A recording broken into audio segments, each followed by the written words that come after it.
നന്ദിനിക്കുട്ടി, നന്ദിനിക്കുട്ടി, നന്ദിനിക്കുട്ടി. രവി, ലോകത്ത് അബോർഷനും മറ്റും സാധാരണമാണ്. അതിന് നിങ്ങൾ ഇങ്ങനെ കിടന്ന് വിഷമിച്ചാലോ? മോഹന്റെ മരണവിവരം ഞാൻ നന്ദിനോട് പറയാൻ പാടില്ലായിരുന്നു. അതിനി പറഞ്ഞിട്ട് എന്താ കാര്യം? വരാനുള്ള വഴി തങ്ങും. നന്ദിനിക്കുട്ടിയുടെ ഹാർട്ടിനെ പറ്റി ഡോക്ടർ എന്താ പറഞ്ഞത്?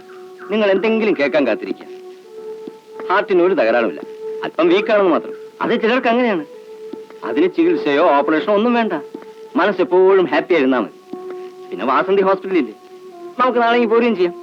നിങ്ങൾ ഇങ്ങനെ വിഷമിച്ചാലോ? കമോൺ.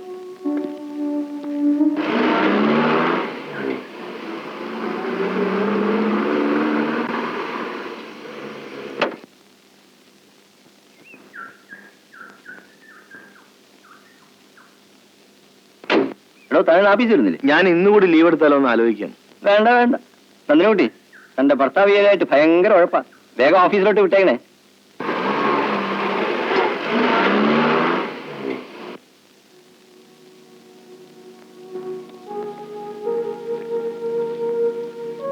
ചേട്ടൻ എന്താ ഇവിടെ നിൽക്കുന്നേ?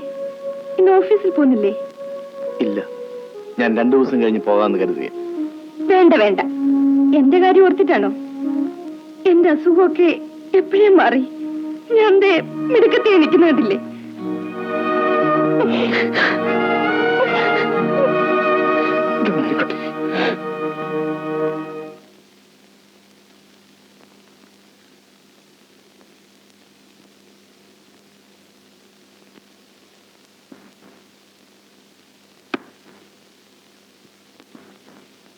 എന്നെ മനസ്സിലായോ? സാറിന്റെ ഭാര്യയല്ലേ? അകത്തേക്ക് വരൂ. ഇല്ല, കുഞ്ഞൊറ്റയ്ക്ക. എനിക്ക് ഒരു 25 രൂപ തരാമോ? അയ്യോ പിന്നെന്താ, അദ്ദേഹം ഇവിടെ ഇല്ല. 2 ദിവസം കഴിഞ്ഞേ വരൂ. അയ്യോ, കുഞ്ഞൊറ്റയ്ക്ക് കിടക്ക്. അങ്ങോട്ടൊന്ന് വരാമോ? വരാം.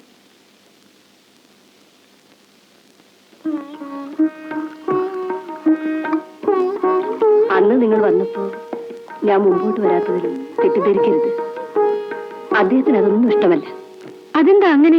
അങ്ങനെ അദ്ദേഹത്തിന്റെ പ്രകൃതം. രാത്രിയിൽ ഇവിടെ നടക്കുന്ന ബഹളമൊന്നും അപ്പുറത്ത് കേൾക്കാറില്ലേ? എന്താ അങ്ങനെ? കാപ്പി കുടിക്കേ.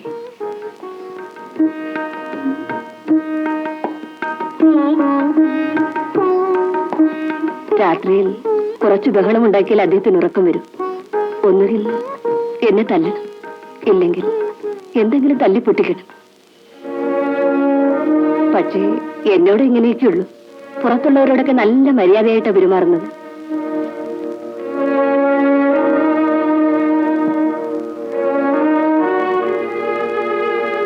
ഈ പേന വെച്ചാണോ എഴുതുന്നത്? അങ്ങനെയൊന്നുമില്ല, പേന വേറെ 5-6 എന്താ? ഒന്നുമില്ല. അദ്ദേഹത്തിന്റെ പുസ്തകങ്ങൾ ഒരുപാട് ഞാൻ വായിച്ചിട്ടുണ്ട്. അവയൊക്കെ എനിക്ക് വളരെ ഇഷ്ടമാണ്. അദ്ദേഹത്തിന്റെ പുസ്തകങ്ങൾ എനിക്കും വളരെ ഇഷ്ടമാണ്. ഒരിക്കൽ ഞാനും അദ്ദേഹത്തെ ആരാധിച്ചിരുന്നു. അങ്ങനെയാണ് ഞങ്ങളുടെ വിവാഹം നടന്നത് തന്നെ. ചേച്ചി എന്താണ് ഈ പറയുന്നത്? ഒക്കെ പിന്നെ പറയാം. പറയാൻ തുടങ്ങിയാൽ വളരെയേറെയുണ്ട്. നന്ദിനിക്കുട്ടി ഇപ്പൊ പോയിക്കൊള്ളു. ഈ രൂപ എപ്പോ തിരിച്ചു തരാൻ പറ്റുമെന്ന് ഞാൻ പറയുന്നില്ല.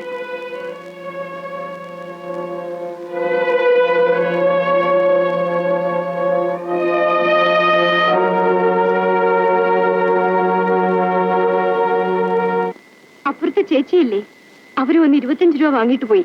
വല്ല ആവശ്യവും കാണുമായിരിക്കും. എഴുത്തുകാർക്ക് കാശ് കിട്ടില്ലേ ചേട്ടാ? കിട്ടുമായിരിക്കും. എവിടാ, ആര് കൊടുക്കാനാ? ഇപ്പൊ 30 അല്ലയോ എഴുത്തുകാര്. എന്റെ ഇളയ മകനും തുടങ്ങിയിട്ടുണ്ട് കുറേശ്ശെ കഥ എഴുത്ത്. ഇന്നലെ ഞാൻ പിടിച്ച് 2 അലക്കം കൊടുത്തു. അതെന്തിനാ പാച്ചുപിള്ളേ? എന്തോത്തിനാ എഴുത്തുകാരനാവുന്നേ? വേറെ പണിയൊന്നും ഇല്ലയോ? അങ്ങേരെ തന്നെ കണ്ടില്ലയോ? എത്ര കിട്ടിയിട്ട് എന്തുവാ പ്രയോജനം? പക്ഷെ അവൻ കുടിച്ചു തീർക്കല്ലയോ? കുടിക്കോ? കൊള്ളാം, കുടിക്കോന്ന്. ആ ചെറുക്കിനെ പിന്നെ എന്തിനാ നിർത്തിയിരിക്കുന്നേ? അവൻ ആ ദിവസവും സാധനമൊക്കെ വാങ്ങിച്ചു കൊടുക്കുന്നേ. അതും അകത്താക്കിക്കൊണ്ടാ ഈ അടിയും പിടിയും. മിനിഞ്ഞാന്ന് ഞാൻ എന്റെ കണ്ണുകൊണ്ട് കണ്ടതാ ആ സ്ത്രീയെ കഴുത്തി പിടിച്ച് തള്ളുന്നേ. കടയടയ്ക്കുന്നതിന് പോയി സിഗരറ്റ് വാങ്ങിച്ചോണ്ട് വരും. ഓ, സത്യമാണോ ചേട്ടാ ഇത്? നമുക്ക് എന്ത് വേണം നന്ദിനിക്കുട്ടി? അവരെങ്ങനെ വേണേലും ആയിക്കോട്ടെ. വരൂ, നമുക്ക് പോയി ഉണ്ണാം. രവിയേട്ടാ, അഗ്നിപേടകം, മരീചിക, സത്രം, വേനൽ. ഒരു സാധാരണ ഭാര്യ കൊടുക്കുന്ന കുറിപ്പിൽ ഉപ്പിന്റെയും മുളകിന്റെയും കണക്കാണ് ഉണ്ടാവുക. ഞാനൊരു അസാധാരണ ഭർത്താവാണല്ലേ? പിന്നെ ഒരു കണ്ടീഷൻ, മേലാൽ പകൽ മാത്രമേ വായിക്കാവൂ, രാത്രി ഉറക്കം ഒഴിച്ചിരുന്ന് വായിക്കരുത്. സമ്മതിച്ചോ? സമ്മതിച്ചു. പിന്നെ പാച്ചുള്ളിക്ക് വീട് വരെ പോണോന്ന് പറഞ്ഞു. പോയിക്കോട്ടെ, എന്താ? ശരി.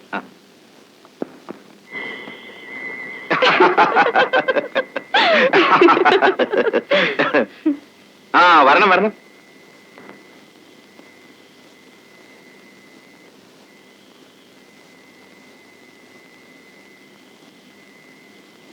ഞാനൊരു സെമിനാറിൽ പങ്കെടുക്കാൻ പോയതായിരുന്നു. കാറ്റുകൊള്ളുകയാണല്ലേ? ഓ, അങ്ങനെയൊന്നുമില്ല. ഒന്നോർത്താൽ നിങ്ങൾക്കൊക്കെ ജീവിതമുള്ളൂ. ഈ ഭൂമുഖത്ത് ജീവിതമില്ലാത്തത് എഴുത്തുകാരന് മാത്രമാണ്. അതെന്താ അങ്ങനെ? എഴുത്തുകാരൻ ജീവിതം എഴുതി തള്ളുകയല്ലേ, ജീവിക്കുന്നില്ലല്ലോ. ഇന്നുവരെ ഞാൻ മറ്റുള്ളവരുടെ ജീവിതം പാത്തും പതുങ്ങിയും കണ്ട് കുറെ കഥകൾ എഴുതി. പക്ഷെ ഞാൻ ഇന്നുവരെ നിങ്ങളെപ്പോലെ ജീവിച്ചിട്ടില്ല. മിസ്റ്റർ രവിക്ക് ഞാൻ പറയുന്നത് മനസ്സിലാവുന്നുണ്ടോ? എഴുത്തുകാരൻ കുടിക്കുന്നു, വടിപിഴച്ച് നടക്കുന്നു, അരുതാത്തതെല്ലാം ചെയ്യുന്നു. പക്ഷെ അതുകൊണ്ടാണ് അവന് നല്ല കഥകൾ എഴുതാൻ കഴിയുന്നത്. എന്റെ ഭാര്യയ്ക്ക് എന്നെ ഇഷ്ടമല്ല, കാരണം ഞാൻ കുടിക്കുന്നു.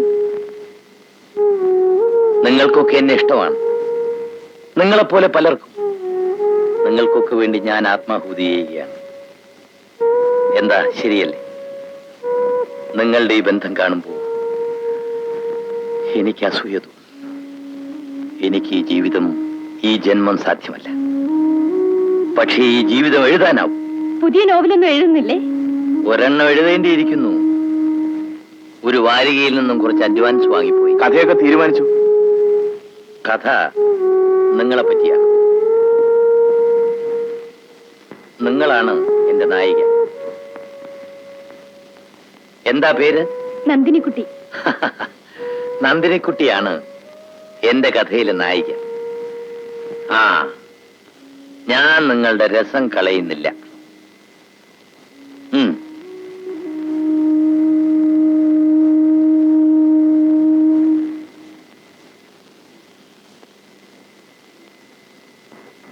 കുടിച്ചിട്ടുണ്ടല്ലേ? കൊള്ളാം. അല്ലെങ്കിൽ ഒരു തവണ കണ്ട പരിചയത്തിൽ നമ്മളോട് ഇത്രയും നേരം സംസാരിക്കും. പക്ഷെ നന്ദിനിക്കുട്ടിക്ക് ഇനി എഴുത്തുകാരോടാണല്ലോ ബഹുമാനം.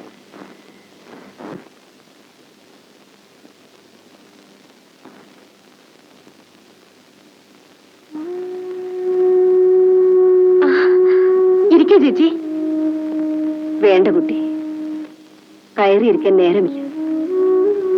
ഞാൻ പോവുകയാണ്. എങ്ങോട്ട്? വീട്ടിലേക്ക്. വീട്ടിലെത്തിയ ഉടനെ ഞങ്ങൾ തമ്മിലുള്ള ബന്ധം ഒഴിയും. എന്താ ചേച്ചി കാരണം? ഒരു സ്ത്രീക്ക് എത്രയെന്ന് കരുതി സഹിക്കാനാവും? അദ്ദേഹത്തിന് ഒരു ഭാര്യയുടെ ആവശ്യമേ ഇല്ല. ഞാനൊന്ന് കരഞ്ഞാൽ അതും മതി അദ്ദേഹത്തിനൊരു കഥയ്ക്ക്. ഇതിന്റെ മൂത്ത കുട്ടി മരിച്ചത് തന്നെ സമയത്ത് ശുശ്രൂഷ കിട്ടാഞ്ഞിട്ടാണ്. ഇപ്പൊ ഏതു നേരവും കുടിയാ. ഇനിയൊരു ജന്മമുണ്ടെങ്കിൽ ഒരു സാധാരണ മനുഷ്യന് ഭാര്യയായി ജീവിക്കണമെന്നേ എനിക്ക് ആഗ്രഹമുള്ളൂ.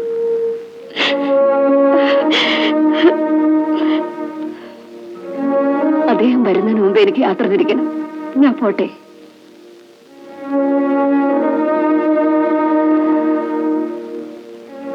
നമ്മൾ തമ്മിൽ 25 രൂപയുടെ ഒരു കടമുണ്ട്.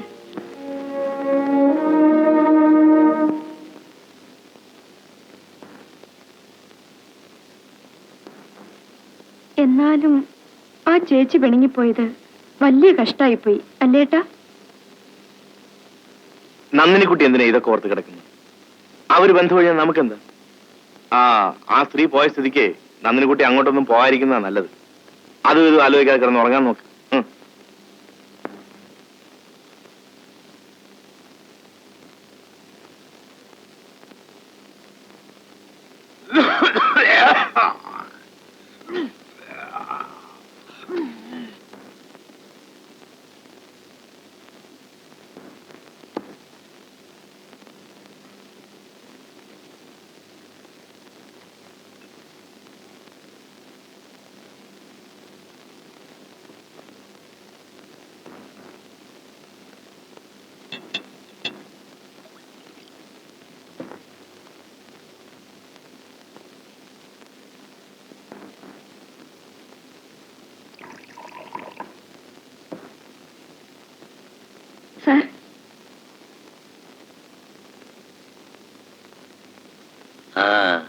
നന്ദിനിക്കുട്ടി ഇരിക്കൂ.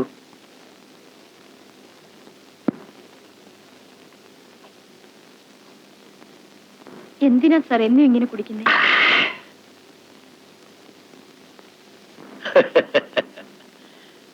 നന്ദിനിക്കുട്ടി എന്തിനാ എന്നും പൊട്ട് തൊടുന്നത്? ഇന്ന് ഞാൻ കുടിക്കുന്നത് നന്ദിനിക്കുട്ടിയുടെ കഥ എഴുതാൻ വേണ്ടിയാണ്. കുടിച്ചു കുടിച്ച് ഞാൻ ഒരുപാട് കഥകൾ എഴുതി, ഒരുപാട് ജീവിതങ്ങൾ പകർത്തി വെച്ചു.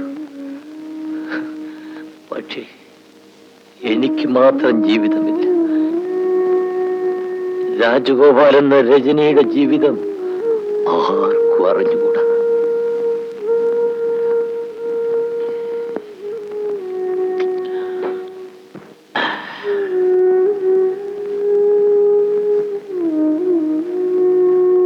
ഇന്നലെ മുഴുവൻ നന്ദിനിക്കുട്ടിയെ പറ്റി എഴുതാൻ ഞാൻ കാത്തിരുന്നു.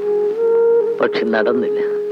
കാരണം നന്ദിനിക്കുട്ടിയെ പറ്റി എനിക്കൊന്നും അറിയില്ല.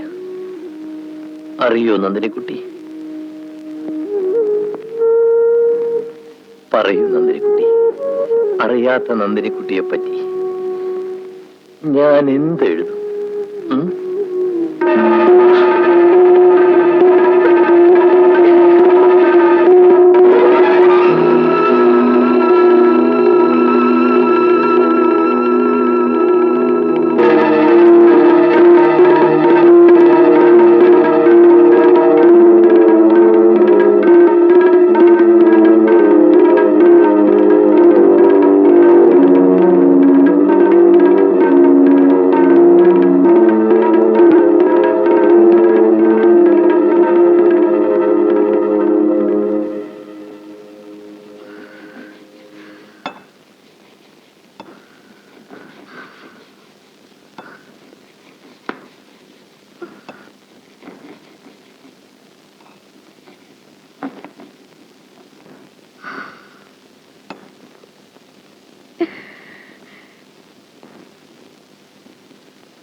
വരൂ നന്ദിനിക്കുട്ടി.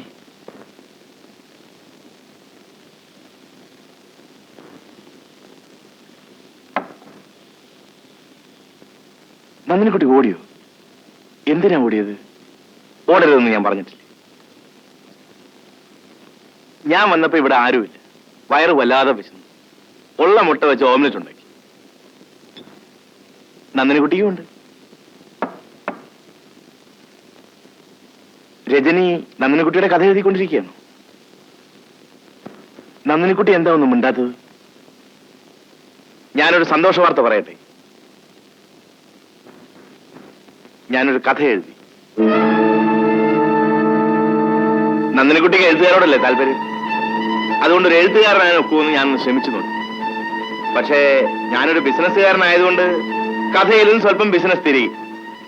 കഥ ഒരു ബലാത്സംഗത്തിൻ്റെതാ. 2 മണിക്കൂർ ഓഫീസിൽ കുത്തിയിരുന്ന് എഴുതിയതാ. ഞാൻ വായിച്ചു തരും. വേണ്ട, പിന്നെ മതി. ശരി, നന്ദിനിക്കുട്ടിയുടെ ഇഷ്ടം.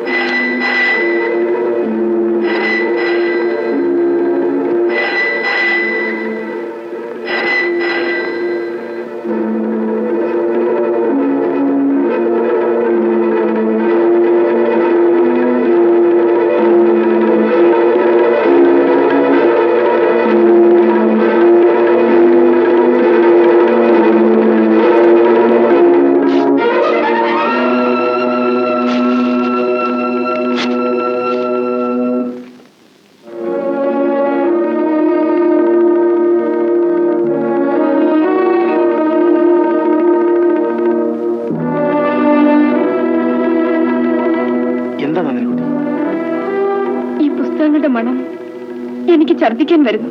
ഒന്നെടുത്ത് മാറ്റാമോ?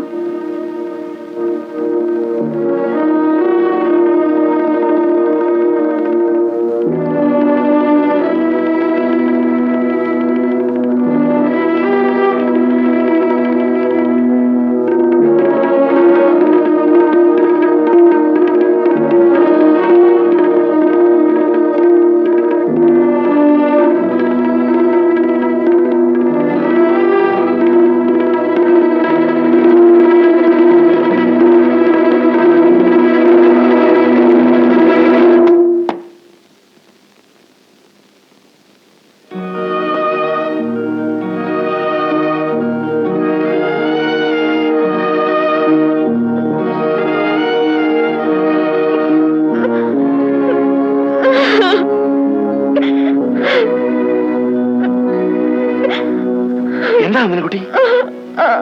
അമ്മൻകുട്ടി ചേട്ടൻ ഇനി കഥ എഴുതരുത്.